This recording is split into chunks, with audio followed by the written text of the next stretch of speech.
All right. Hello, everybody. Welcome. I hope everybody's having a good Friday night. It has been a very, very interesting month or two. Yes, indeed.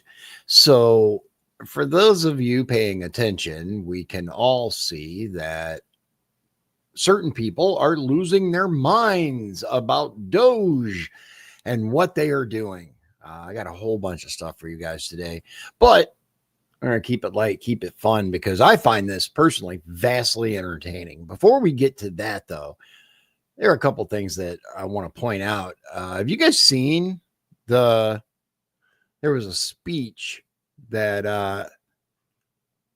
let's see here, that JD Vance gave. And unfortunately, Here when it I is. look at Europe It's today, fairly it's short. sometimes not so clear what happened to some of the Cold War's winners. It's relatively short. It's under 3 minutes, but it is a chilling reminder that America is really the last bastion of free speech left in the world. And no, it's not perfect, guys. We know that our free speech here is not what it could be. It's not what it used to be, but it's still far, far better than what other countries have. I tell you, man, I was really iffy about JD when he was announced, and wow, at the things that he's been saying. Let's see. I think that was the one, but let's see here. I look at Europe today. All right, here we go. It's sometimes not so clear what happened to some of the Cold War's winners. Yep. I look to Brussels, where EU commissars warn citizens that they intend to shut down social media during times of civil unrest the moment they spot what they've judged to be, quote, hateful content. Or to this very country, where police have carried out raids against citizens suspected of posting anti-feminist comments online as part of, quote, combating misogyny on the internet, a day of action. I look to Sweden, where 2 weeks ago the government convicted a Christian activist for participating in Koran burnings that resulted in his friend's murder. Yeah, because, his friend getting unalived, murdered, was not bad enough. But of course, And as the judge in his case chillingly noted, listen to this. Sweden's laws to supposedly protect free expression do not, in fact, grant, and I'm quoting, a free pass to do or say anything without risking offending the group that holds that belief.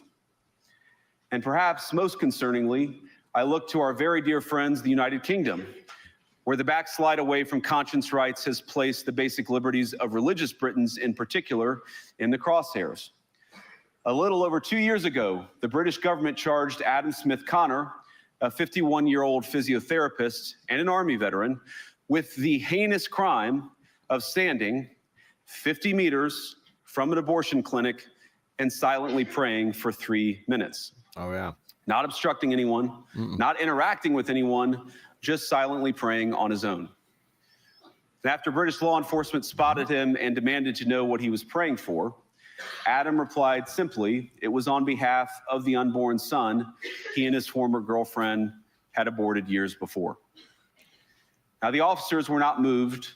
Adam was found guilty of breaking the government's new buffer zones law, which criminalizes silent prayer and other actions that could influence a person's decision within 200 meters of an abortion facility. He was sentenced to pay thousands of pounds in legal costs to the prosecution.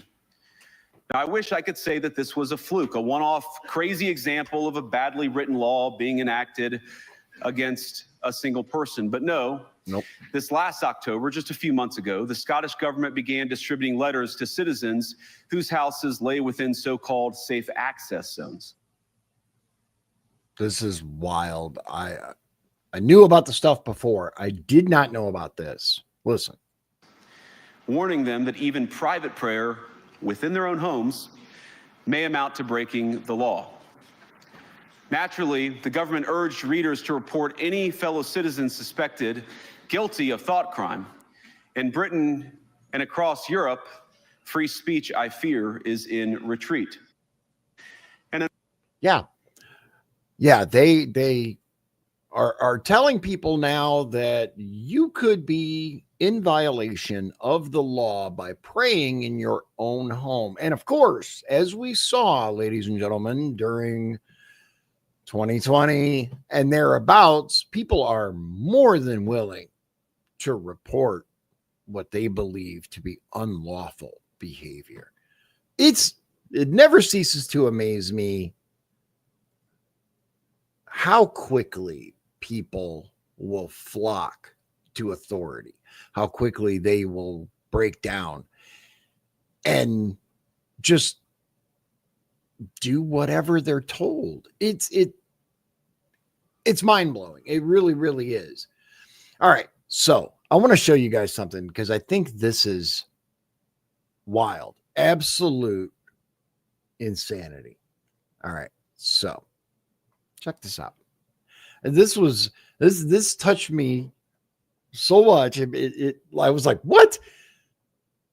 I screenshotted it and shared it on my fascist book page.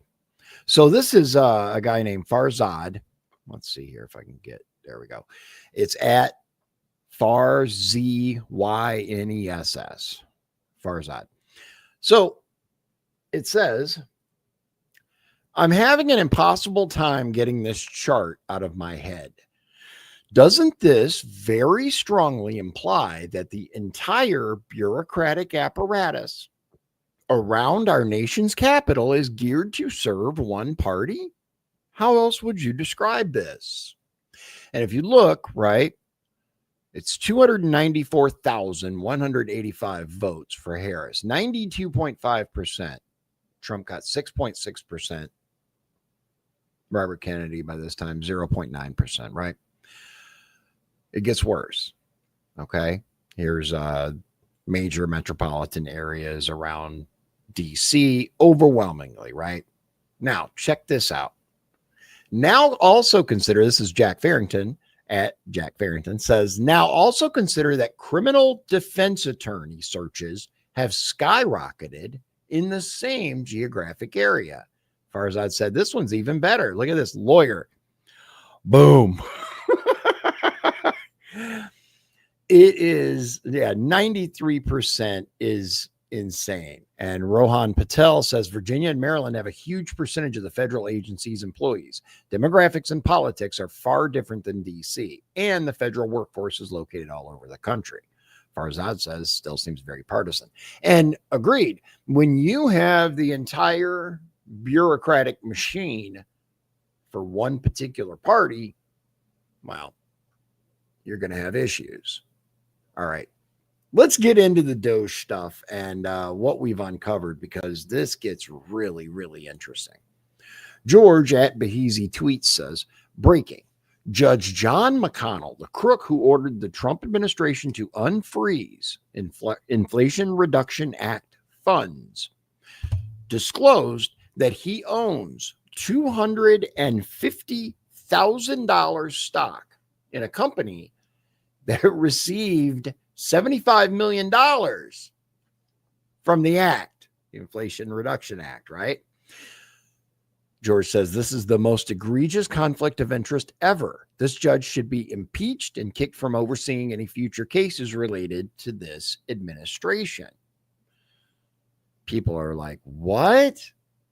So Southern Bell said USAID, one of the activist judges blocking Trump's agenda, Judge John Bates, is married to the founder of a USAID funded NGO. Carol Rees is a Democrat lawyer who started Hope for Children in Ethiopia, a longtime USAID grant recipient. I wonder now, do all the judges that are trying to block Trump have conflicts of interest? And there are lots of questions and replies that are extremely, extremely interesting. I urge you guys to check it out. Obviously, I can only cover so much, but there are some very, very interesting posts. Let me get to the next thing here and I'll show you. It's a very, very good video that really revealed a lot for me. Let's see here. Let me get this. Here we go. In case you missed it, here's the Doge report for today. So where is our money actually being spent? Well, they found that $3 million is being used to study steroid-enhanced hamster fighting. I think you could just go to like a bar at night, watch a couple dudes get into it, and know what steroids will do for a fight, okay? $2.3 million has been used for studying cocaine effects on beagles. Why don't you just spend about $1,500, get yourself a Coachella ticket, get a lawn chair, sit back, watch. You'll understand what cocaine does. She's not wrong. Coachella, just go there. $600,000 in parrot romance. That's important. Yeah. Definitely really important, actually. We'll keep that. Yeah. $500,000 in racial aggression in mice. I'm sorry, do mice give a shit? They just want your food. They don't care if you're black, you're white, you're Asian. They don't care. They just probably want to get your food and your crumbs and in your house and on the streets and gross. Okay. I am mildly curious as to whether they're trying to figure out whether different racial mice do different things, or if they're talking about like, do mice, are they more aggressive towards a certain race? I'm unsure, but I don't care enough to really dig into it. I just know I don't want to pay money for it. I want our tax dollars to go to something else. 1.1 million training mice to binge drink. Just go to UGA, pick a sorority house, pick a fraternity house, watch them on the weekends. Yeah. They'll binge drink, study the effects after that. Free. Just again, lawn chair. See, I think we should just promote buying a couple of lawn chairs and go to a couple of these events. You'll get all the studies you need and willing participants. Certain colleges too. 2.1 million encouraging Ethiopians to wear shoes. That's effective for Americans. Thank God. That helps us a lot, that's where right? our money is going. We can't buy groceries, but let's make sure those Ethiopians wear their shoes. That's absolutely. Can get my kid to put their shoes on? Okay, can we maybe put a little money in that? Or sometimes I'm like, where's the other shoe? Why do you only have one? What happened to the second one? Right. Okay. 187,000 verifying that kids love their pets. Unless you're raising Jeffrey Dahmer, your kids like their pets. It's just natural. Right. Most people like pets more than like humans. I know. I do. Yeah. 2.7 million studying Russian cats on treadmills. Why don't we take 2.7 million and try to encourage more Americans to use treadmills? There's an idea. Finally, 875,000 studying cocaine effects on quail mating. Again, launch. And that's it. I am convinced at this point that a lot of this is just a reason to legally purchase cocaine on taxpayer dime. That's what I think. Yeah. Let me show you this, because this is absolutely incredible. Oh my, here we go. Incredible, I might add. It's a few minutes, well worth it. This is Mr. Green. Beautifully said. This was fire. Under the guise of foreign aid, USAID has been an unapologetic front for a far-left agenda. It has become self-evident there weren't a handful of foolish policies, but rather a coordinated strategy of radical, idiotic, and often anti-American priorities. Idiotic, you say? Yep. Millions to teach Moroccans how to make pottery? The Moroccans were making pottery before we were a country. Yeah. This entire debate today and the crocodile tears from Democrats just goes to show what's wrong with this town.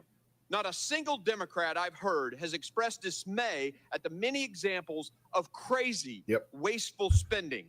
I don't understand the objection to a deep dive in how we spend our money. Right. But perhaps it's the fact that over the last several weeks, a massive surge has occurred in the search for a criminal defense attorney. That probably says it all. 5 times in this city, any other city in the nation.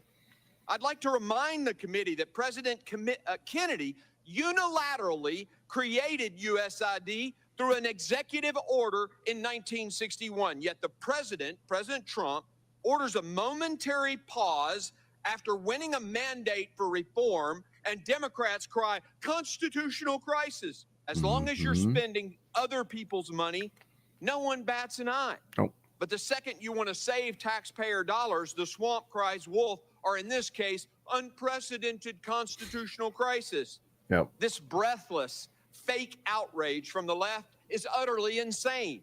And you know what the American people, you know they can see right through it. We can. The generosity of Americans and the blessing of giving aid to others has always been one of our most valuable tools for diplomacy. The American people have a proud history of championing aid to our fellow man, but lawless bureaucrats have poisoned that goodwill.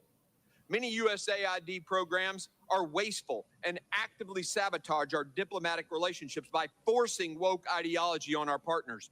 Just look at PEPFAR, a beacon of hope in the fight against HIV/AIDS, yet the Biden administration even weaponized this crucial program, jeopardizing lives and undermining our relationship with African nations. Under Administrator Powers, our message to Africa was explicit, as it was heinous. Abort your babies and violate your religious convictions, or we won't grant you life-saving aid. Let me be crystal clear to those who've been complicit in this betrayal. Firing those involved is just a start. We have a long way to go. Woo. And one last point. I want to correct the record on a couple of things. First, listen. Elon Musk and the team that is working does not have access to personal data. They don't have access to your social security number. That is a lie. Elon Musk does have a security clearance. He has a top secret security clearance. By God, he makes the rockets for NASA. Right. But the suggestion that he somehow can't be trusted to dig into how we're spending our money is nothing but a smokescreen to hide the corruption and the wasteful spending that has occurred there. And I am personally offended at the left's continued references to 19-year-olds and 21-year-olds in there doing work. Listen to this. There are 19-year-olds who have won the Medal of Honor defending this country. Just because you're 19 doesn't mean you're some child who can't be trusted. It is offensive. And if you're 19 years old out there, 20 years old, and you're serving this country, by God, your service matters. Keep serving. We thank you for that. Yes. Yes. And I've said this before, you know, I find it interesting that the left wants to come after the age of some of the people on the Doge team, right? Talking about the 19 and 20-year-olds that are right, but children can make life-altering decisions about how they feel about their gender and whatnot. This is from a couple of days ago. I'm not sure if I mentioned it. Sean at Sean on the right says, did I just hear the White House press briefing question correctly? $2.7 trillion in improper Medicare, Medicaid payments to people overseas who weren't entitled at all to the benefit. The entire national debt, he's like, this cannot be real. The entire national debt is approximately 36 trillion. And you're telling me that you sent checks for $2.7 trillion to people overseas. I'm telling you right now, by the time we're done with these audits, we will find at least 36 trillion worth of waste, fraud, and abuse. The entire national debt is waste, fraud, and abuse. And is he wrong? No. I mean, it is absolutely nuts how much is just going out to the ether, being laundered, sent who knows where. I got more of that for you in just a minute.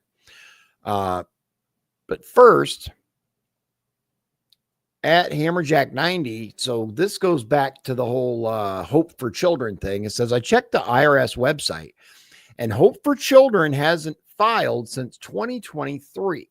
According to the records, Reese does not draw a salary, so she's not personally profiting from the charity.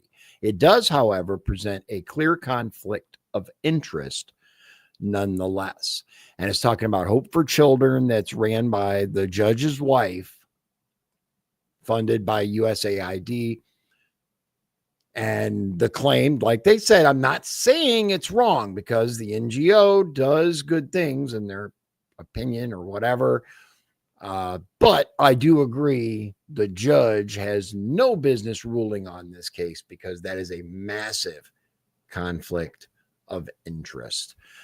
Doge lets us know that Doge.gov site is online.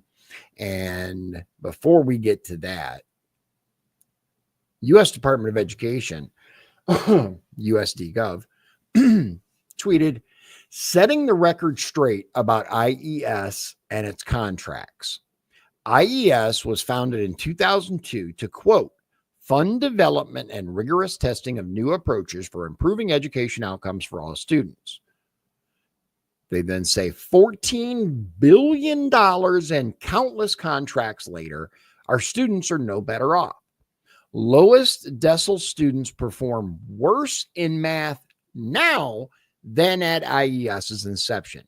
There has been no meaningful increase in average math scores from IES's inception to pre-pandemic. 10th percentile, 25th. Average score right here, 75th, 90th percentile. This is what they say it was established in 2002. So as you can see, there is no meaningful real change. It starts here, goes from 235 to 237. There was like a 10 increase in the upper and a decrease in the lower. It says here, instead of improving outcomes for students, here's where taxpayer dollars were going. $4.6 million contract to coordinate Zoom and in-person meetings. A $3 million contract, $3 million, guys, to write a report that showed that prior reports were not utilized by schools. So $3 million to tell them what they already knew. $1.4 million contract to physically observe mailing and clerical operations. Dude, like, can you imagine getting paid $1.4 million to watch someone mail stuff? I mean, I'd do it. You guys want to, if you know somebody out there paying $1.4 million for you to stand at the post office, I'll do that for $1.4 million. Yeah. So Lee Zeldin had tweeted, in partnership with Doge, I just canceled 9 more wasteful EPA, DEI, and environmental justice contracts, saving American taxpayers another $60 million. I'm just warming up. I have zero tolerance for even a penny of your hard-earned tax dollars to be wasted or abused. I'll say this. It's nice to see these government officials pretending that they care for a change. Remember, guys, most of these clowns have been in office well before Trump was reelected. And so they could have done this years ago. They chose not to. But moving on. Doge said $1.9 billion of HUD money was just recovered after being misplaced during the Biden administration due to a broken process. Today's contract update, 167 cancellations with savings of approximately $115 million, including a $2.23 million contract for HHS for, quote, equity assessments of existing program policies. And here's a little reminder for you guys. Look at the unconstitutional. Doge.gov is now live, as I said before. And Sean and I are going to do a dive into this website one night. We're going to walk through it. We're going to show you guys everything that's there. In the meantime, by all means, Doge.gov, take a look around. There's so much here, like so much. But Look at the unconstitutionality index.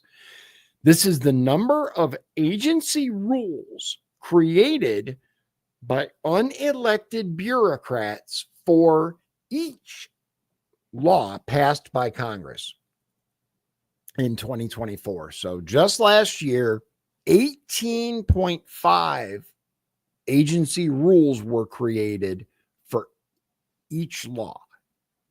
That's nuts, guys. That is absolute chaos. In 2023, there were 44.38 rules per law.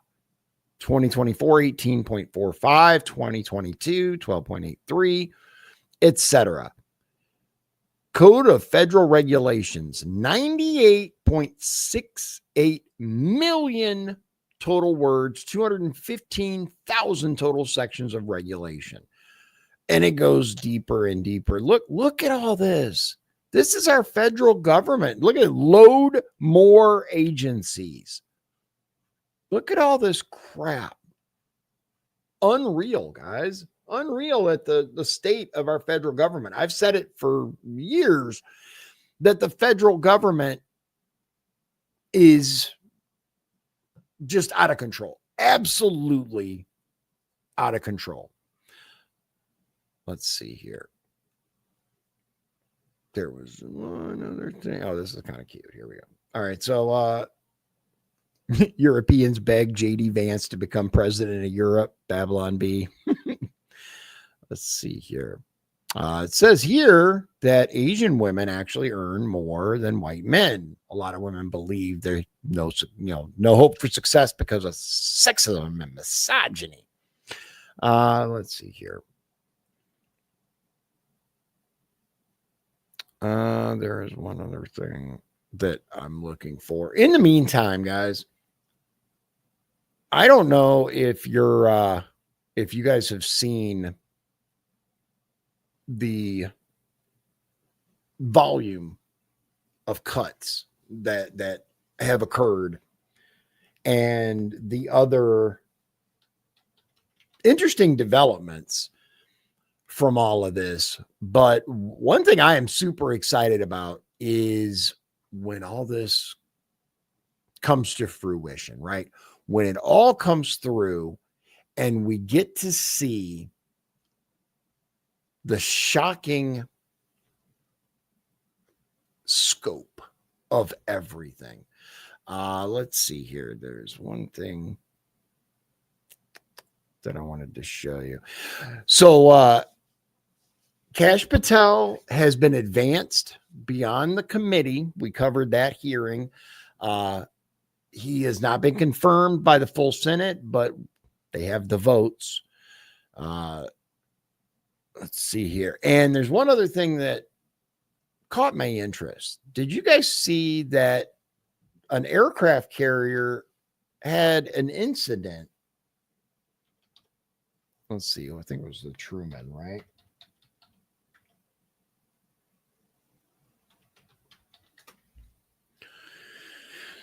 So near Egypt by the Suez Canal, apparently the USS Harry Truman, see, it had a picture. Now it's gone. Look at that. The Harry Truman and a merchant ship got a little too close to each other. Let's see. There we go. Exterior damage of USS Harry S. Truman. When others are giving you one-topping pizzas for $9.99. Ads suck. Hope you guys got the chance to take a look before I'm not playing the ad. But how does an aircraft carrier and a massive merchant apparently there was a container ship, but either way, large merchant vessel. How does a carrier and a ship like that come into contact? Now, people are saying that it's very, very tight. Well, the canal itself obviously is small, but the area when you're coming out of the canal is like a massive traffic jam, is what I'm being told. there's a huge influx coming in and a huge outpouring coming out of ships that are all trying to go through the canal. And it's very, very tight. But how do you let anything get that close to an aircraft carrier without the escort ships opening fire?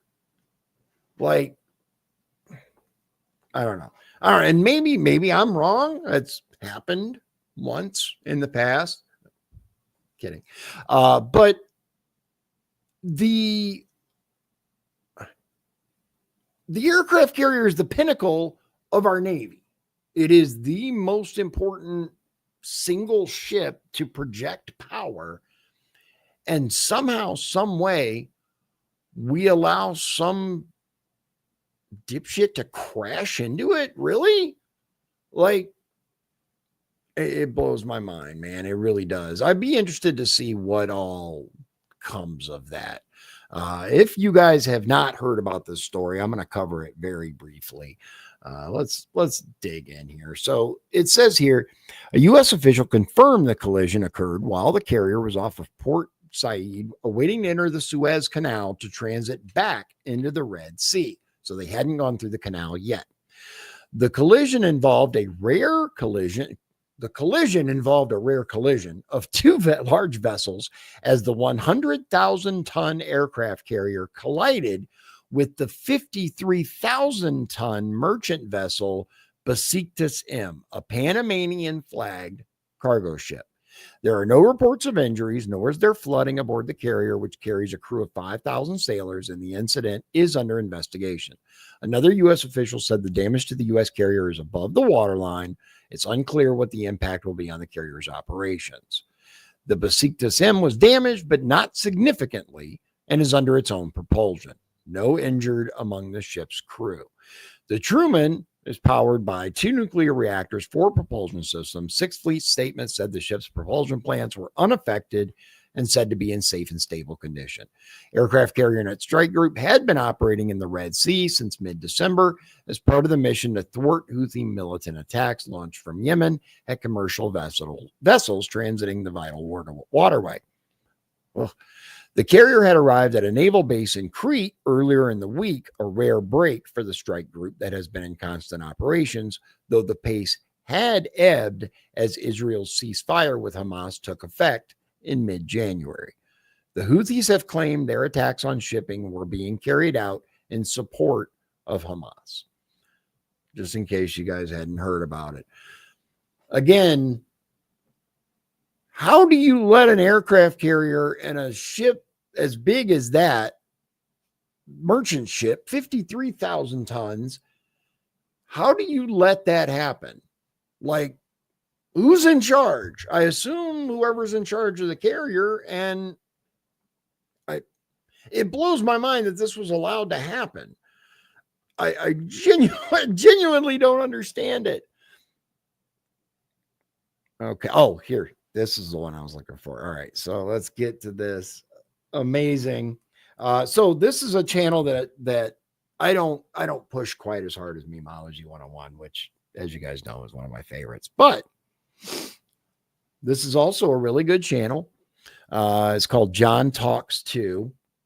Let me bring this up for you, and we'll get into it. Amazing. Here we go.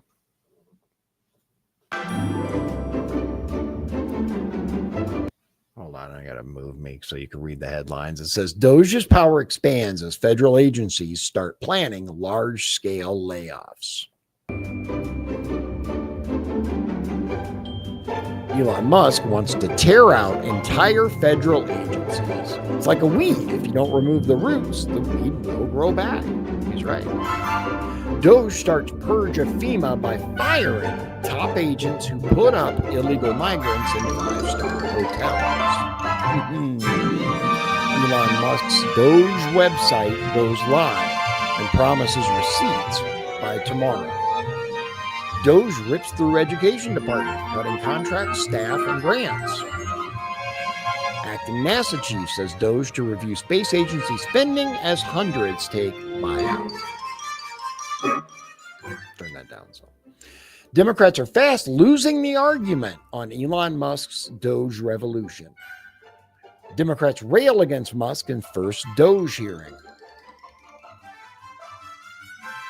Dems fail to land viral moment at Doge hearing. Yeah. Democrats oppose Doge efficiency effort and offer no solution. Yeah. Former Dem presidential candidate says Democratic Party acting pathetically to thwart Musk's Doge.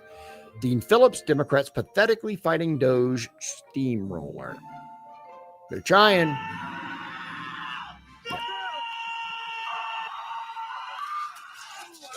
Really glad I turned that down. I forgot about that scene.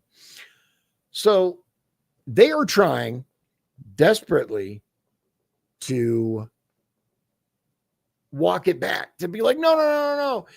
This is horrible. They're causing the world to end.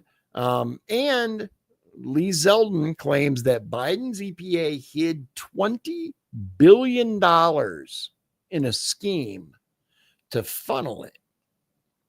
Let's see here.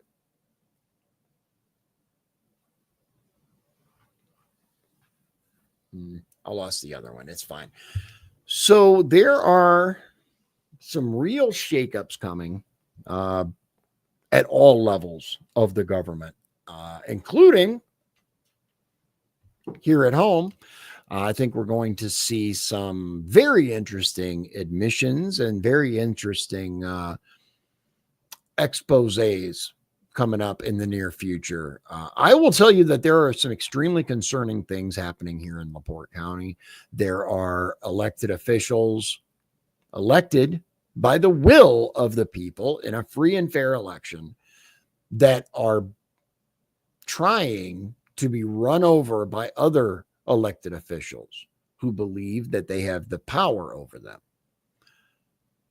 Look, guys, all these offices are different, but equal in their own way, right? Let's look at council versus commissioners, for example, right? That's the legislative versus the executive branch. They're neither one is above the other. They're on the same level, right? You can't have the commissioners trying to tell the council what to do, and you can't have the council trying to tell the commissioners what to do. That's like the president running Congress or Congress running the president. It doesn't work that way. Same thing with other elected officials. You can't just tell them to do what you want. It doesn't work that way. We, the people, do that. That's our job, not other elected officials. It's interesting, guys. That's all I can say right now.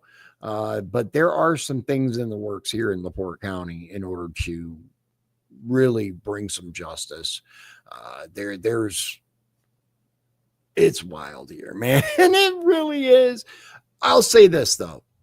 The local Republican Party is doing what they can under the circumstances.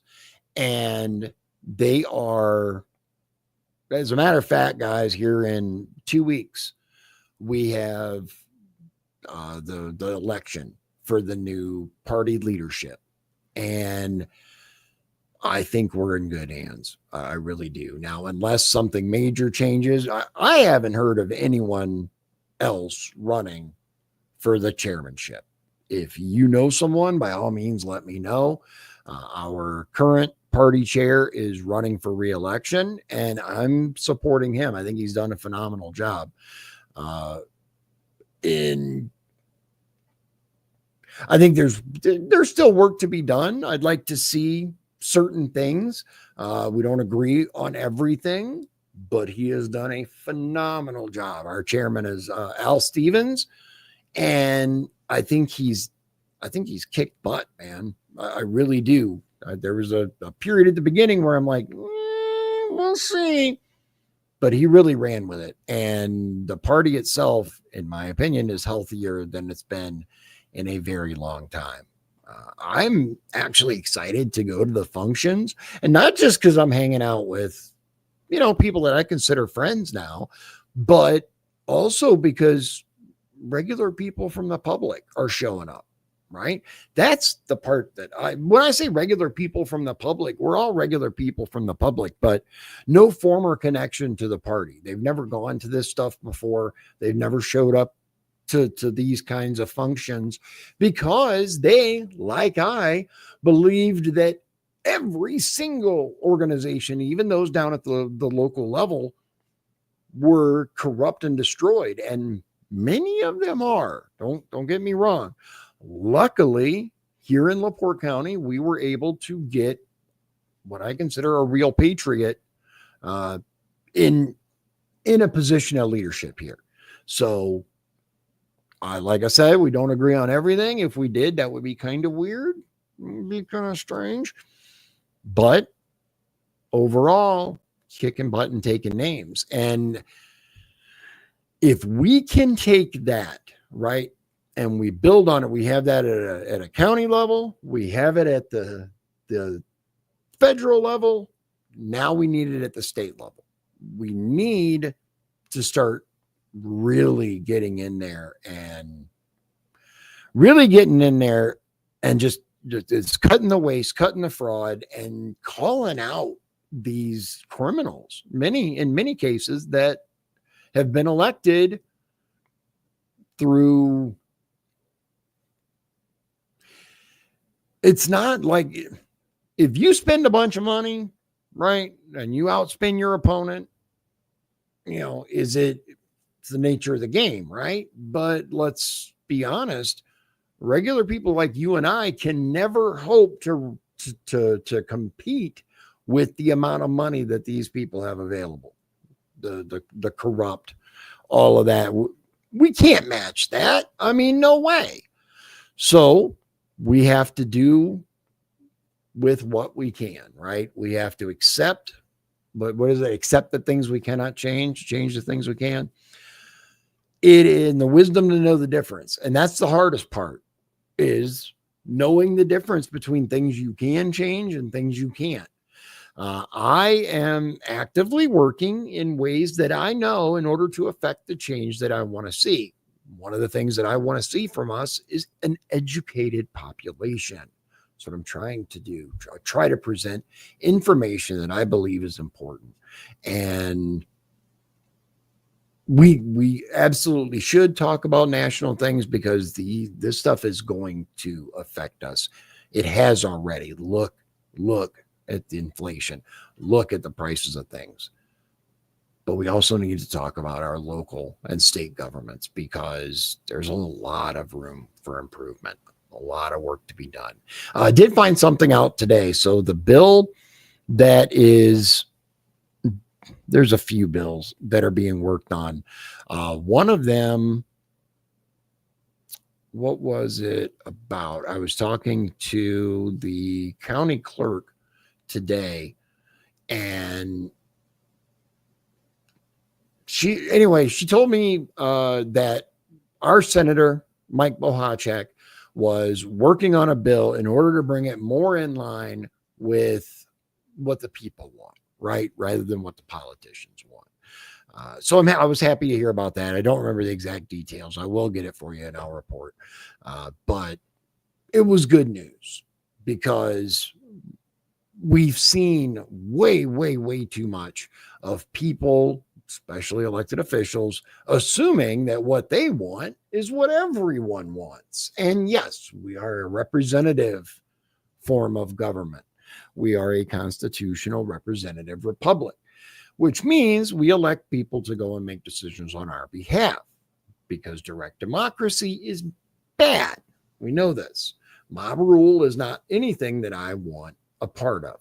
So we elect these people to go and make decisions on our behalf. However, it is also our job to keep letting these people know what we want, which is why I urge everyone, if possible, and I know it's hard a lot of the times, guys. I know it is, believe me.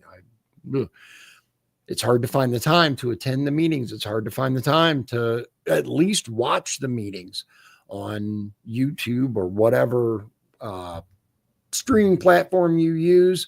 I know here in LaPorte County, we use Alco, which we spend a lot of money for, in my opinion, quality, but just my opinion. We know that it's out there. The number of views it gets are really disappointing given the size of the county and the population of the county. We can all do better, myself included. I'm going to be focusing, moving in the future, towards reporting on these meetings, on what of note was discussed in them, and breaking it down for you guys. So expect that in the near future. I'm also working on a series where I'm going to try to cover a day in the life of, right? I've spoken to a few of our elected officials about it. Everybody seems to be on board. Basically shadow them for a day and report what they actually do. I think it'll be enlightening. I really do. For a lot of people, for us and for them, because a lot of times they don't get a chance to hear from the majority of the population, right? You'll have those people who that's their entire life is communicating with politicians, right? Letting them know what they want. They're always on every one of their posts. That's normal. You have those people. But most of us, the vast majority of people who watch a YouTube video do not like it, share, subscribe, comment, or even discuss it. They watch it, they digest it, and they move on. Same thing with our elected officials. A lot of people pay attention, but they do not communicate. They might complain on Facebook, but they don't reach out to the elected official themselves. I'm guilty. I've done it, right? I've complained on Facebook, but never once did I send a message to that elected official going, hey, you need to vote such and such on such and such coming up. It's happened. But after it happened, I'm like, why the hell did they vote that way? These guys suck. No. But I didn't call the office. The more of us that call them, the more of us that communicate with them, the more of us that make our will known, the harder it is when they're up for re-election to go, oh, I had no idea you guys were against that. Well, now you know. And knowing is half the battle. G.I. Joe. Yes, I had to finish it. I do all the time. So I think we're up for a very, very interesting period coming up very soon. I think we're going to see panic. A lot of people are panicking already. Speaking of, there's something, if I can find it. The sheer volume of searches for criminal defense lawyers. I can't find it now. It's all right. There are searches for delete, bleach bit, destroy, etc. The full panic mode, full on panic mode. And apparently if you look at the stats, I don't know the numbers, but according to people who know, a huge number, more so than usual, homes are now being listed in the DC metropolitan area for sale, far more than is usual after a regime change or a political party flip in the capital. There is a massive number of homes that have suddenly popped on the market. There are also a lot of people that are Googling all kinds of stuff. Lawyers, criminal defense attorneys, statute of limitations has also been Googled a lot. You can see the spikes. I can't find I had it all together, but I can't find it. Wait a minute. Actually, I might know where it is. Hold on.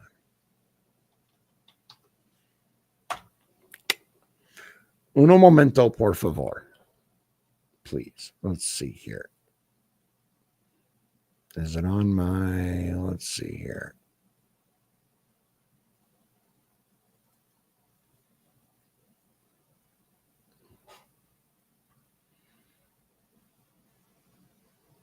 Okay, let's see here.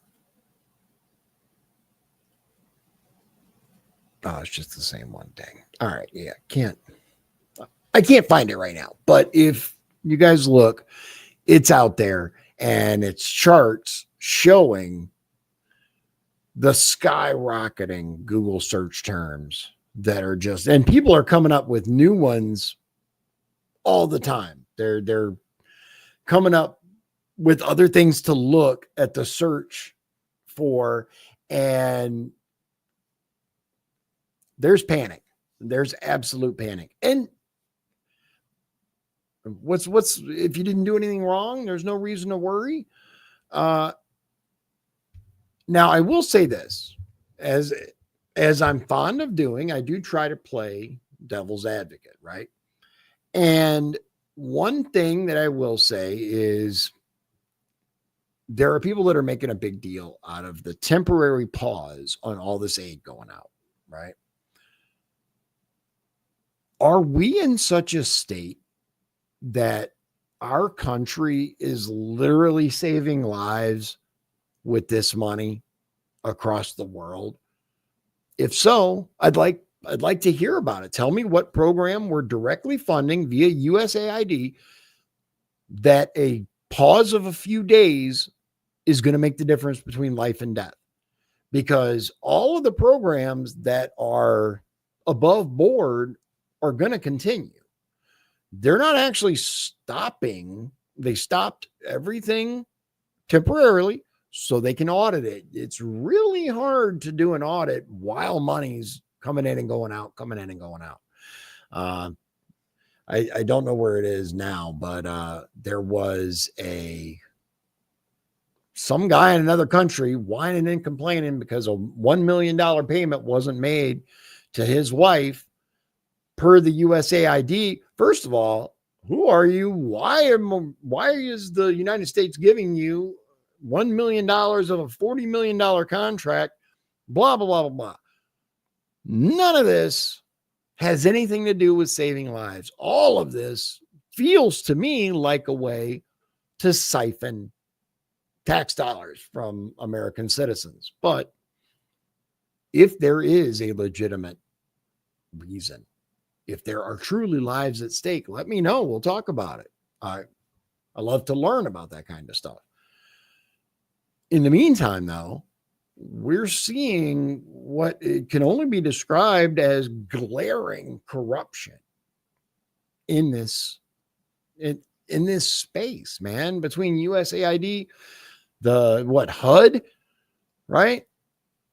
All these other, and the sheer number of bureaucracies on the Doge website. I didn't even show you guys that. And like I said, Sean and I are we're going to go through the entire website for you guys when we get a chance. Okay. Let me pop this up real quick for you. We're going to end here soon, but I just want you to look workforce.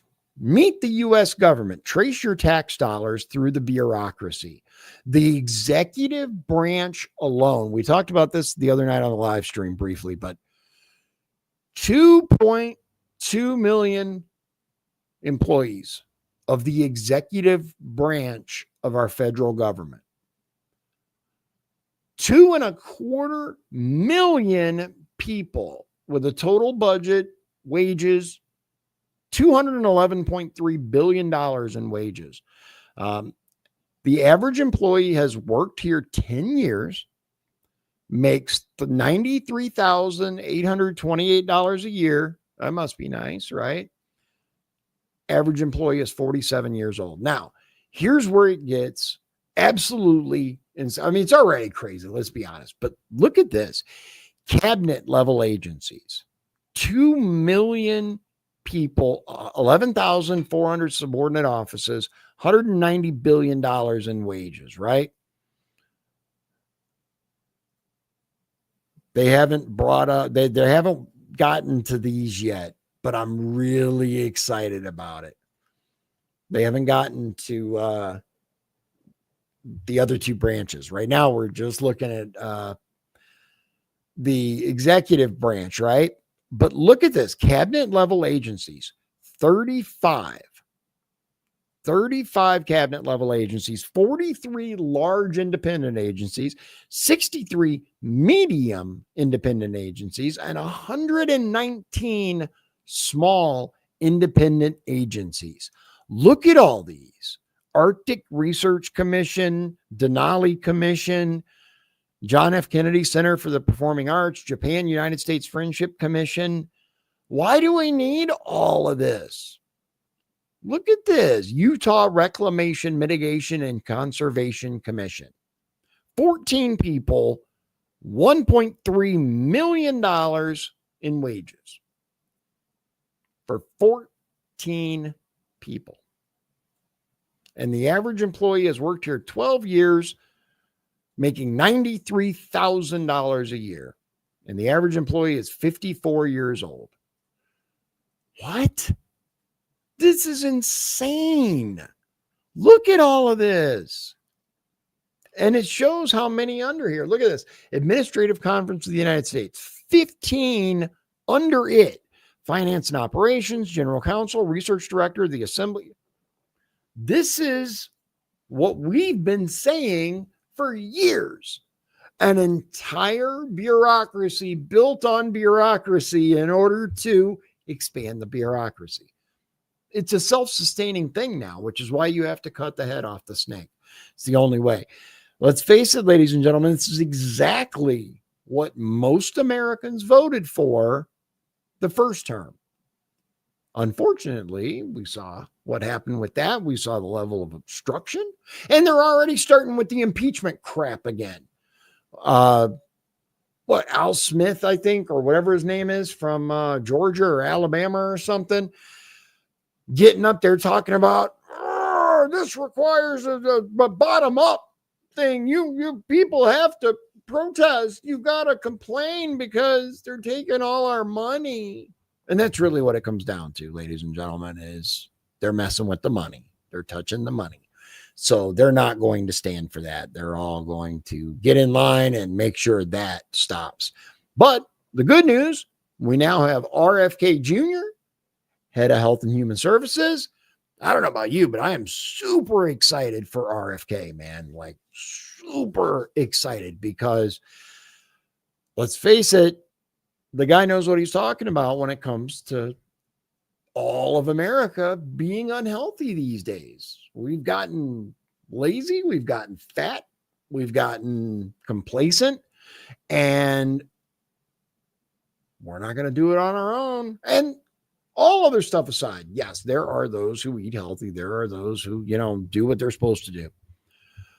But ultimately, in school, you learn about the food pyramid and all of that stuff. All that stuff has been debunked. It's all garbage. It's not correct.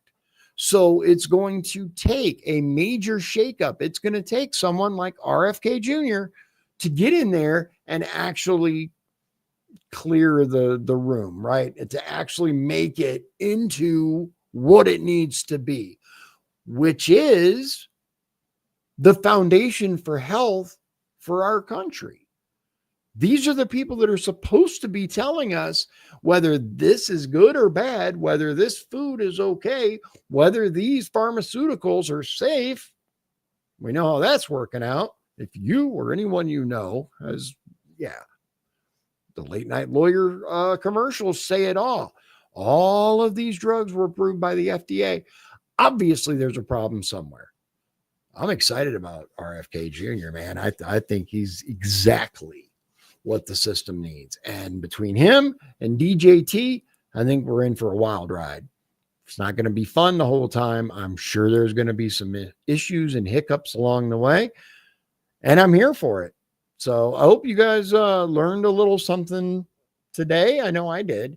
And I'll see you guys again real soon. I'm going to try to do a video each night over the weekend, but we'll see. We'll see. I'm really busy right now. I can't tell you guys what's going on yet, but I will soon and bring you guys in the loop. Without further ado, God bless you. God bless Indiana. And God bless the United States of America. I hope you have a wonderful evening. See you real soon. Good night. If you'd like to support the show, please visit our Patreon at patreon.com/Dion's Daily Dose. This has been Dion's Daily Dose, hosted by Dion Bergeron. Executive producers, Sean Holgram and Michael Beebe. Copyright 2024. Dion's Daily Dose, all rights reserved.